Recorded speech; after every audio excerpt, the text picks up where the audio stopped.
Today I am going to discuss public choice theory.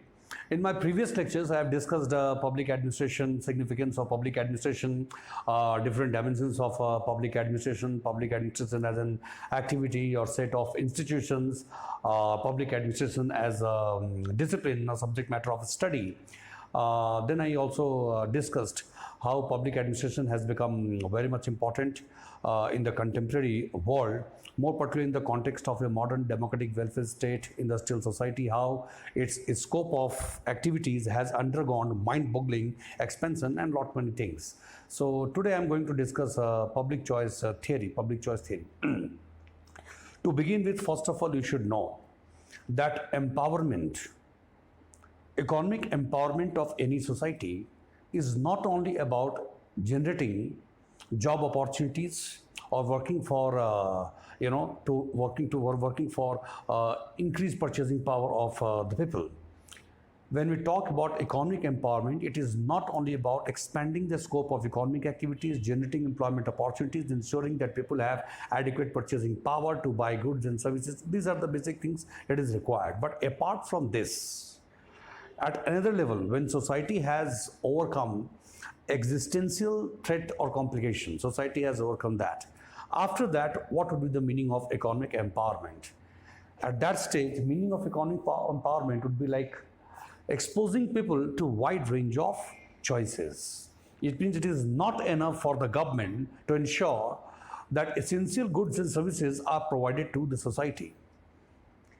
There can be a level where the government would like to see that the goods and services which are being delivered to the society, it must deal with the wide range of preferences of the people. It means a group or a community may have good purchasing power, but if they are not exposed to wide range of goods and services, then every individual or group of individuals or any community will not be able to buy goods and services as per his or her or their preferences. So it means if your preferences are not properly addressed, so in that case, efficiency of administration and the governance becomes questionable. In other words, let me explain that if public agencies are managed and are run by the government in such a way that they are simply providing goods and services in huge quantities, but they are not capable of addressing the diverse set of preferences of the people, so in that case, efficiency becomes questionable. And you can also question how the resources are being deployed, how the resources are being utilized.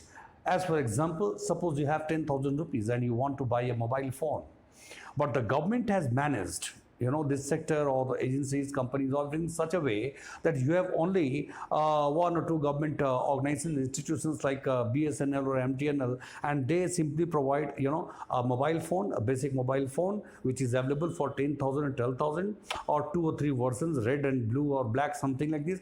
After that, there's nothing.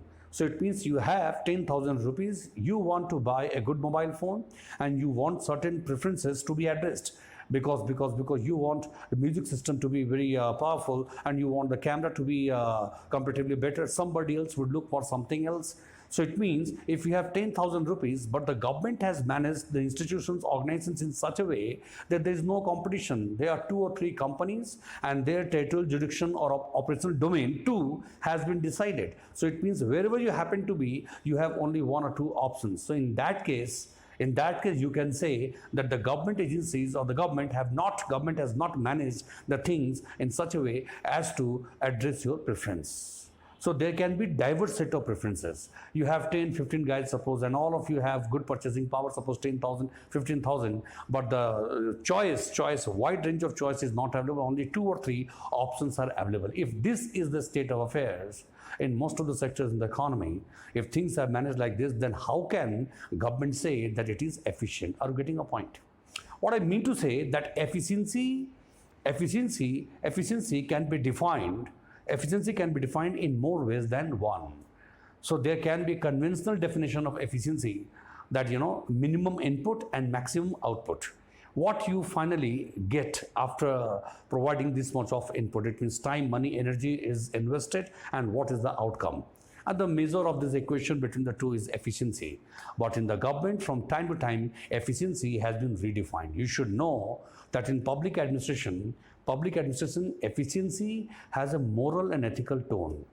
What does that mean? It means it is just not enough to provide goods and services at an affordable prices. You are just to meet the requirements of society in terms of quantity. No, you need to go beyond that. If the government has to manage the things in such a way that wide range of preferences, everybody gets something as per his or her preferences. So as for example, today, in the wake of liberalization, privatization, globalization, thanks to institutional pluralism, if you want to buy a car, you want to buy a mobile phone, and anything, refrigerator or TV, whatever thing you want to buy, in most of the areas, you know that you are exposed to a wide range of choices. So if you have to spend 10,000 rupees, there are 20-25 different mobile phones. As per your preference, as per you can choose one out of the 25 or 20 models. Getting a point? This is also one of the ways to ensure economic empowerment. What does that mean? It means you are getting value for your money. You are getting what you wanted to get for that money that you are going to spend or you have spent. Once clear? So this is the another way to look at the efficiency of public agencies and public administration. One is clear. So finally, I can say that if public agencies in any country, public agencies are being managed by the government in such a way that they are not capable of addressing the problems of diversity of preferences. Individuals have diverse set of preferences. If diversity of preferences, this is not addressed, then public administration can hardly be called efficient and effective. This is the idea of public choice theory. Point clear? It means public choice theory basically aims at widening the range of choices. It look at the administration from below, from bottom. It is from the eyes of the public at large. Their likes, dislikes, and preferences is look at the efficiency of public administration. Point clear? And public choice theory, it originated in 1960s. So public choice theories, if you ask me the contextual backdrop of public choice theory, where from it came, public choice theory originated in 1960s. And it was the outcome of the ongoing debate and discussion, more particularly in European countries. In 60s and 70s, the debate and discussion was regarding the efficiency of the government administration.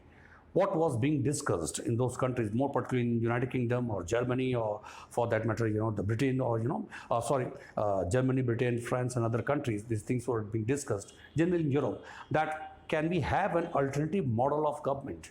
Because they had seen that state monopoly and state control of all the agencies providing goods and services, it was found to be not so much efficient. So in 60s and 70s, a debate and discussion originated, and it was generally, and it was spreading in the different countries. What was the main point of debate and discussion? That what should be the equation of relationship between state and market. So state and market debate, you can say, debate is the point of origin for public choice theory, because it was being realized by most of the scholars and people associated or the government and administration. It was being realized by the people also that increasing inefficiency of public agencies was mainly concerned with the state monopoly. So why should we depend on the state agencies for everything? So when private agencies can perform better, and if they can provide better goods and services in certain areas, they should be given an opportunity. And mainly public choice theory mainly revolved around the tendency to monopolize the thing. It was against the idea of state monopoly. Why should state control each and every agencies? So there should be institutional pluralism. More than one institutions should be given space to compete against each other to provide goods and services to the society. So this was the basic idea that originated in 1960s, and gradually in the course of time, this idea was given more space, and it gained more acceptability, particularly in Britain under the leadership of Margaret Thatcher, and then again Reaganism, we say, under the leadership of Reagan there in America. So in Europe and then America throughout 60s and 70s, the scholars related to public administration, they started emphasizing on theories like public choice. Why? Because they were focusing more on economic rationality. They had seen that the state monopoly and state control of agencies had made a departure from the larger interest of society, a departure from the professionalism, because too much of control, too much of regulation and no competition had made them very much complacent. And that's why scholars in 1670s, they started raising questions regarding the expediency of leaving everything to the control of the state. There should be more than one institutions competing against each other, known as institutional pluralism. Take institutional pluralism, and then the state monopoly should be curtailed. The role of the state should be redefined, should be revisited. The state, instead of unconditionally assuming the role of producer and distributor of goods and services, a state should redefine its role, playing more the role of facilitator, adjudicator and regulator. But the main idea of public choice theory was to bring competition. More than one institutions competing against each other, and that competition would benefit the society. This was the idea. And as I said, that this theory, there's a public choice theory and other theories related to that, they were inspired by the principles of economic rationality. It means concern was for, it means there was an increasing concern for more efficient and productive deployment of resources or utilization of resources. If state agencies are not capable of making prudent and efficient utilization of resources, then we cannot depend on them. We should go for an alternative model. So authority should be dispersed, responsibility should be dispersed. One more thing that public choice theory emphasizes, that instead of having one joint huge monolithic structure of the government providing all kinds of goods and services, it is better to go for a structure which is based on divided authority. It is more than one institutions instead of one giant monolithic structure, a more horizontal structure, with divided authority, more than one agencies providing specialized services competing against each other. So the competition, institutional pluralism, horizontal dispersal of power, instead of depending on one giant monolithic bureaucracy to provide all goods and services. This is the idea of public choice. So you can say public choice theory, which originated in 1960, was basically inspired by the principles of economic rationality. It basically aimed at making the best possible utilization of resources. Why? Not only to provide goods and services to society, but to provide goods and services with a wide range, so that utility maximization could be achieved, so that every person could be delivered one other thing as per his likes, dislikes and preferences. It is just not enough to provide goods and services. You should also work for utility maximization. And how to achieve this kind of approach, how to ensure all such things. It is not possible only by one or two agencies addressing. It is not possible to address diversity of preferences. So it means changes in the structure. So economy has to be managed in such a way that you have in most of the sectors more than one institution. This was the idea. This is the idea related to public choice theory. So it is basically American in nature. It is said that it is inspired by American values. But in modern times, you cannot say that it's confined only to America, because all over the world, we can see the application of public choice theory. Thanks to liberalization, privatization, globalization, in most of the countries today, we have this kind of arrangement. So all those countries which are the part of, the WTO, are the part of this global, in the process of globalized economy, they are witnessing institutional pluralism in every country. Most of the countries were the part of this arrangement. We have institutional pluralism, we have competition, and we have wide range of choices available for goods and services for the people, at the global level, at the national level, at the level also. This is public choice. This is the strength of public choice theory. Now, the question arises that who was the main protagonist of public choice theory? So we can say that Vincent Ostrom. Vincent Ostrom Niskanen and several other scholars, they merely promoted the idea of public choice theory. And Vincent Ostrom, if you take a model of Vincent Ostrom, while criticizing classical writers or traditional public administration, delivered a model of democratic administration. So Vincent Ostrom, who was the chief protagonist of public choice theory, what was the approach? How did he deal with the public choice approach? He is the chief exponent. So, Vincent Ostrom, on the one hand, Vincent Ostrom presented a very convincing intellectual critique against the bureaucratic administration, traditional bureaucratic administration, and on the other hand, Vincent Ostrom suggested, that bureaucratic administration should be replaced by democratic administration. So we have discussed public choice theory. I have discussed the contextual backdrop of public choice theory, and now I am discussing who is the chief protagonist and who is the chief exponent of this theory. So Vincent Ostrom is the chief exponent of this public choice theory. Vincent Ostrom, on the one hand, Vincent Ostrom exposed the limitations of bureaucratic administration, and then on the other hand, Vincent Ostrom gave his own model of democratic administration inspired by public choice theory. Getting a point? So you have democratic administration, traditional bureaucratic administration, and here you have a democratic administration, model of democratic administration given by Vincent Ostrom. So what about bureaucratic administration? Vincent Ostrom expressed concern, and he was in fact he presented a very convincing intellectual critique against bureaucratic administration which had evolved over a long period of time under the leadership of classical writers. So Gulick and Orwig or Fayol or Max Weber, all put together, they focused heavily on its structural dimension of the administration or organization, and the outcome was bureaucratic model of administration, or defining characteristics of bureaucratic administration. The one giant monolithic structure of bureaucracy from top to bottom. They are controlling all the things.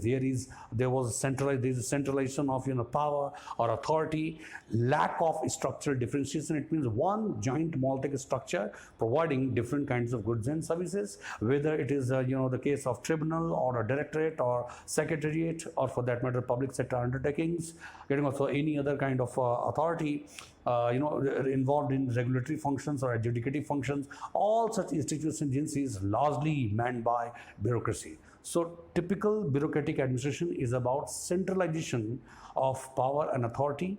It is also characterized by excessive rule orientation. It is also characterized by the typical bureaucratic administration is characterized by some kind of wall of separation between administration and Aam Aadmi, common people at large. Something like so. Vincent Ostrom was of the view that this kind of bureaucratic administration is not efficient. They are not in touch with the society at large. They are not aware of the changing preferences, likes and dislikes. And then one giant monolithic structure will provide generalized, the goods and services. Specialization is not possible. So Vincent Ostrom, on the one hand, exposed such limitations of bureaucratic administration, and then on the other hand, Vincent Ostrom suggested that administration should be like democratic administration. Administration should be based on democratic decentralization. What is administration based on democratic decentralization? That administration should be characterized, administrative machinery should not be characterized by excessive concentration of power and authority. Certain things can be concentrated at the top, but at most of the places, wherever it is required, there should be dispersal of authority. So Vincent Ostrom suggested that we should replace bureaucratic administration by a democratic administration based on democratic decentralization of power and authority. Administrative system which is constantly in touch with the society, so that it could come to know their likes, dislikes and preferences. An administrative model which is characterized by competition, more than one institutions, agencies, in the course of competing against each other, or in the course of providing better goods and services to outsmart others, they come in contact with society. So people get an opportunity to participate or to influence the decision-making process. There should be a model of administration which is motivated by public action. Public spirit motivates the policy making and the decision. That kind of administrative system is required. Not one giant monolithic structure. You have A structure which is largely horizontal and then with a adequate dispersal of power and authority. A structure which is structurally differentiated, something like this, so that you can interact with. So एक simple example आप ले लो, जैसे पहले की गाड़ियों में क्या होता था, कोई बड़ी गाड़ी कोई एसयूवी वगैरह है, उसमें आप देखते थे कि पूरी एसी का जो पूरा सिस्टम है वो गाड़ी के डैशबोर्ड पे वहीं पे है, उसका वेंट सिर्फ वहीं पे दिया हुआ है, बस वहीं से ठंडी हवा निकलेगी और पूरी गाड़ी को ठंडा करेगी। ठीक है, ये उतना एफिशिएंट नहीं होता था, पीछे बैठे लोगों को बड़ी दिक्कत आती थी। लेकिन अब अधिकतर गाड़ियों में क्या है, गाड़ियों में एक से अधिक वेंट्स हैं, मतलब एसी 2 वेंट्स सामने दिया हुआ है, 2 पीछे और 2 और पीछे। इससे क्या होगा, पूरी गाड़ी के अंदर बहुत अच्छी तरह से ये ज़्यादा एफिशिएंट है, सब लोगों को इससे सहूलियत होगी। जो बिल्कुल पीछे बैठे हुए हैं बिल्कुल उनको भी ठंडी हवा मिलेगी। मतलब instead of one giant system at one place, better to disperse it more than one vents to provide the services, something like this. So एक मॉलिथिक स्ट्रक्चर की जगह पे एक ऐसा स्ट्रक्चर जिसमें एक से अधिक सब सिस्टम्स हैं, स्पेशलाइज्ड, ठीक है, they can adapt to the given situation and they provide goods and services. यही है public choice approach, public choice theory. So instead of one giant monolithic structure like bureaucracy, सारा काम आईएएस अधिकारी वही सभी कर रहे हैं, अधिकतर डिसीजंस वही ले रहे हैं, अधिकतर कंपनीज वही चला रहे हैं, सरकारी कंपनीज, कंपटीशन नाम की कोई चीज़ नहीं है। उसकी बजाय एक ऐसी व्यवस्था होनी चाहिए, a system where you have more than one institutions, public and private, they are competing against each other. In the course of competing against each other, they end up interacting with society, they end up responding to the diversity of preferences, they end up providing the goods and services which everyone wants as per। एक company है, एक phone बनाती है, उस phone का music system बहुत ही अच्छा है उसके अंदर में। एक कंपनी फ़ोन बनाती है, उसको कैमरा फ़ोन ही कहते हैं, उसका कैमरा बहुत ही अच्छा है। एक कंपनी फ़ोन ऐसा बनाती है उसका कुछ भी अच्छा नहीं है, लेकिन उससे सस्ता कोई फ़ोन है ही नहीं। एक कंपनी ऐसा फ़ोन बनाती है उसमें कुछ और फीचर्स हो सकते हैं, वो बहुत इसलिए कि देखने में बहुत सुंदर। अब हर किसी की प्रेफरेंसेस अलग अलग हैं, तो हर एक व्यक्ति को अगर उसके अपने प्रेफरेंस का फ़ोन अगर मिल जाता है उतने ही पैसे में, 10 लोगों के पास 10,000 है, लेकिन अपने अपने प्रेफरेंस के हिसाब से हर किसी को एक मोबाइल फ़ोन मिल गया जो वो चाहता था, then only government can say that it has managed agencies in such a way that it is capable of addressing the diversity of preferences. क्योंकि हर व्यक्ति को जब वो मिलेगा जो वो चाहता है, इसका मतलब क्या होगा, यूटिलिटी मैक्सिमाइजेशन। पॉइंट क्लियर, हर एक पर्सन के लिए वैल्यू फॉर मनी अवेलेबल है, वो हर एक पर्सन को वैल्यू फॉर मनी अगर मिलता है, that person will be satisfied. This is economic empowerment. Point clear, मतलब आपके पास जो परचेजिंग पावर है, you can get the best thing out of that. ठीक है, so utility maximisation and economic empowerment. The focus is more on individual preference, individual likes and dislikes. That's why sometimes it is said, or it is often said, that public choice theory is inspired by capitalist ideology. It is typically American in nature. Why? Because individual liberty, individual freedom, individual likes and dislikes, preferences are put at premium. It means you approach larger collective interest of society, by responding to individual interests, individual preferences. This is the way. So public choice theory, by that measure, you can say that is inspired by that capitalist ideology, but it is very much popular because the impact quotient or impact zone of public choice theory can be seen all over the world.